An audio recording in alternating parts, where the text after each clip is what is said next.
pemirsa, Make News kembali hadir menyapa Anda pada hari ini dengan berita yang aktual dan menarik yang terjadi di tanah air, dan semua informasi menarik lainnya sudah kami rangkum untuk Anda dalam beberapa menit ke depan. Bersama saya, Eiran Elizabeth Putri, inilah Make News selengkapnya. Memasuki acara closing ceremony, Badan Eksekutif Mahasiswa Universitas Bakri sukses menjalankan event Liga Merah Marun secara offline pada tanggal 14 Februari sampai dengan 25 Februari 2023.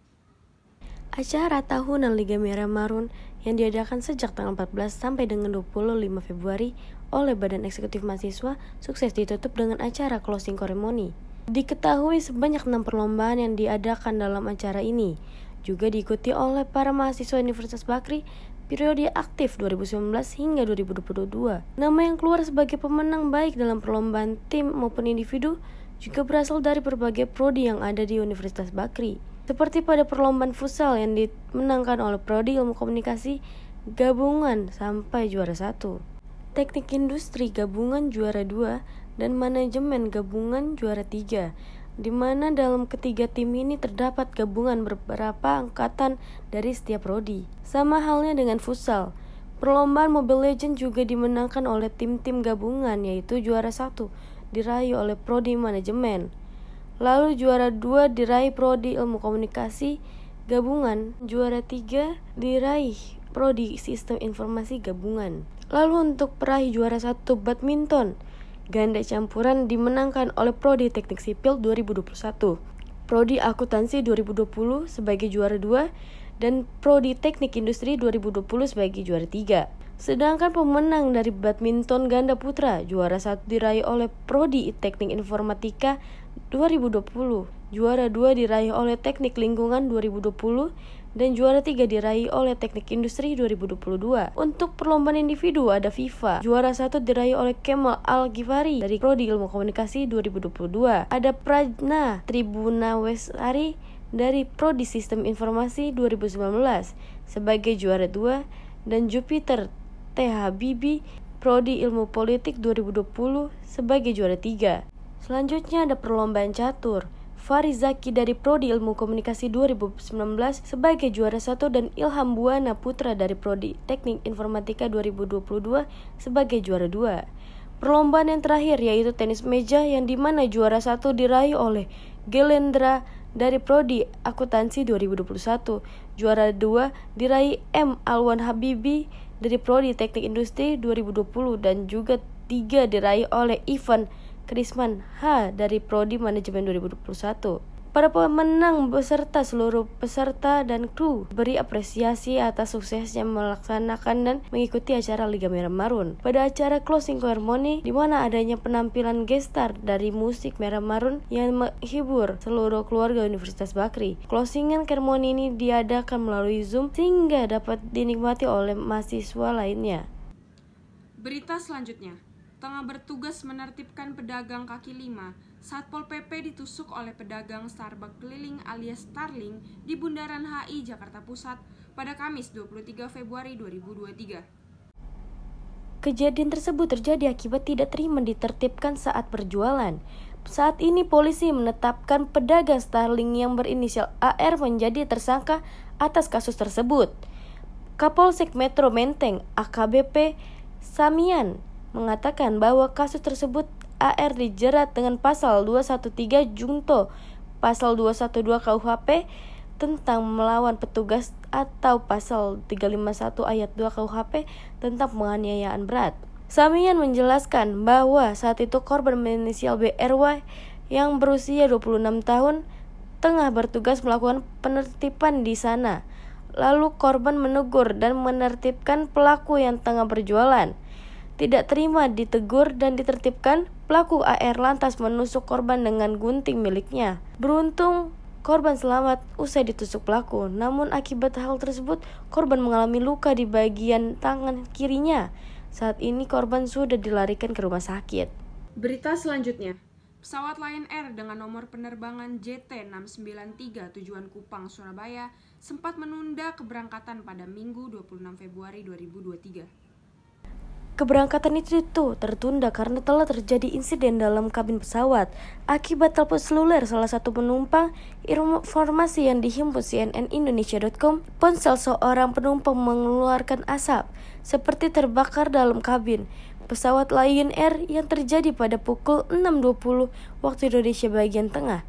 Ponsel itu diduga milik seorang penumpang warga Kabupaten Malaka yang hendak berangkat ke Medan. Humas Angkasa Pura I Kupang, Devi Budayani, mengatakan bahwa insiden yang terjadi dalam kabin pesawat Lion Air JT6193 bukan sebuah kebakaran, tapi akibat ponsel salah satu penumpang yang mengeluarkan asap. Peristiwa tersebut berawal ketika boarding penumpang pukul 5.45 melalui gate 1 Bandara El Tarik Kupang. Namun saat pesawat pushback atau mundur, salah satu penumpang merasakan ponselnya panas sehingga dia mengeluarkan dari dalam saku dan membuangnya ke lantai pesawat. Demi keselamatan pihak maskapai Lion Air pada pukul 7.25 waktu Indonesia bagian tengah memutuskan menunda sebentar keberangkatan pesawat Lion Air yang memiliki rute Kupang, Surabaya, dan Jakarta tersebut. Berita selanjutnya, Sekretaris Jenderal PKS Abu Bakar Al-Habsyi mengatakan bahwa partainya tak mempersoalkan bila calon wakil presiden yang akan mendampingi Anies Baswedan merupakan tokoh di luar partai koalisi. Abu hanya mensyaratkan sosok cawapres itu harus memiliki dukungan elektoral yang baik untuk membantu Anies. Tidak hanya itu, Abu juga tidak mempersoalkan bila cawapres Anies bukan berasal dari kader PKS. Abu mengaku bakal menyambut siapapun nantinya sosok cawapres Anies. PKS resmi mendeklarasikan dukungan bagi Anies Baswedan sebagai calon presiden di Pilpres 2024 pada Kamis 23 Februari 2023. Keputusan itu ditetapkan berdasarkan musyawarah Majelis Suryo PKS. Berita selanjutnya, kasus penganiayaan yang dilakukan oleh anak mantan pejabat Direktorat Jenderal Pajak Mario Dandi Satrio yang berusia 20 tahun terhadap anak kader GP Ansor pada Selasa 21 Februari 2023.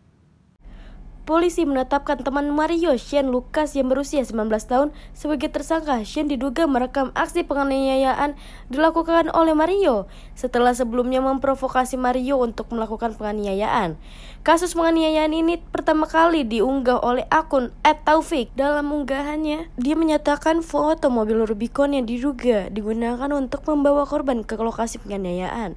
Kemudian setelah unggahan tersebut beredar di media sosial, warganet pun ramai-ramai menelusuri jejak media sosial Mario Dandi.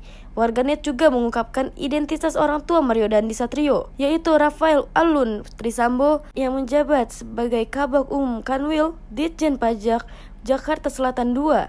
Dari identitas tersebut, warganet menanyakan kejanggalan terkait harta kekayaan Rafael yang mencapai 56 miliar. Dilaporkan harta kekayaan penyelenggara negara di dalam Komisi Pemberantasan Korupsi. Bahkan kekayaan dari Rafael dilaporkan lebih tinggi dari Direktur Jenderal Pajak Suryo Utomo yang hanya 14,4 miliar. Setelah kasusnya ramai, Menteri Keuangan Sri Mulyani mengancam tindakan penganiayaan dan mendukung penanganan hukum oleh pihak berwenang. Tidak hanya itu, Sri meminta Inspektorat Jenderal Kementerian untuk menyelidiki pihak yang diduga melanggar aturan tersebut. Selain itu, Sri Mulyani mencopot Rafael dari jabatannya dan tugasnya di DJP pada Jumat 24 Februari 2023. Selanjutnya ada perkiraan cuaca yang akan dibacakan oleh JJ. Untuk JJ dipersilahkan. Terima kasih Ren. Baik pemirsa, seperti biasa kita beralih pada informasi terkait perakiraan cuaca di beberapa titik, yaitu Jakarta, Bogor, Depok, Tangerang, dan juga Bekasi. Untuk itu, bagi Anda yang ingin bepergian keluar rumah atau ingin menuju ke beberapa wilayah ini, pastikan Anda sudah mengetahui perakiraan cuacanya. Kita mulai pada wilayah pertama, yaitu Jakarta. Pada pagi hari, cuaca di Jakarta kurang bersahabat hingga pada siang hari karena akan terjadi hujan ringan. Namun menjelang malam hari, langit Jakarta akan berawan tebal. Selanjutnya kita kepada wilayah kedua, yaitu Bogor, di mana perakiran Bogor pada pagi hari, siang, hingga pada malam hari hanya akan berawan saja.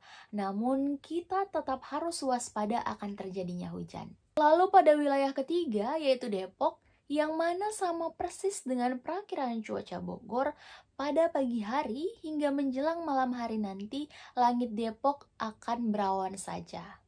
Lalu untuk wilayah keempat, yaitu Tangerang, yang mana ini cukup berbeda karena pada pagi hari langit Tangerang akan berawan tebal, disusul akan adanya hujan ringan pada siang hari, dan menjelang pada malam hari langit Tangerang kembali berawan.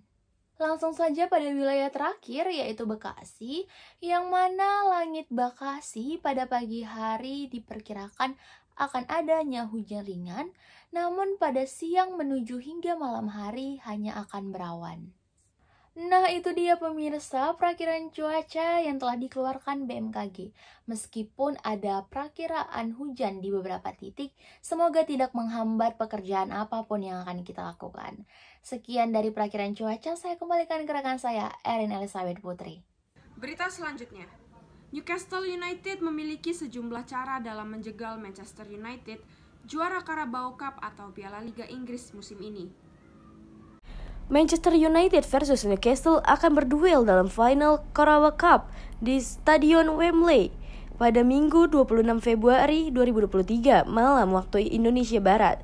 Pertandingan tersebut penting bagi Manchester United dan Newcastle karena sama-sama tengah mengincar trofi pertama. Telah menunggu lama, Manchester United sedang dalam performa terbaik, lebih diunggulkan atas Newcastle. Setan Merah juga memiliki komposisi pemain yang komplit ketimbang Newcastle. Meski demikian, bukan tidak mungkin Newcastle dapat menjatuhkan Manchester, sang juara Carabao Cup, dan menjadi juara Piala Liga Inggris untuk pertama kalinya.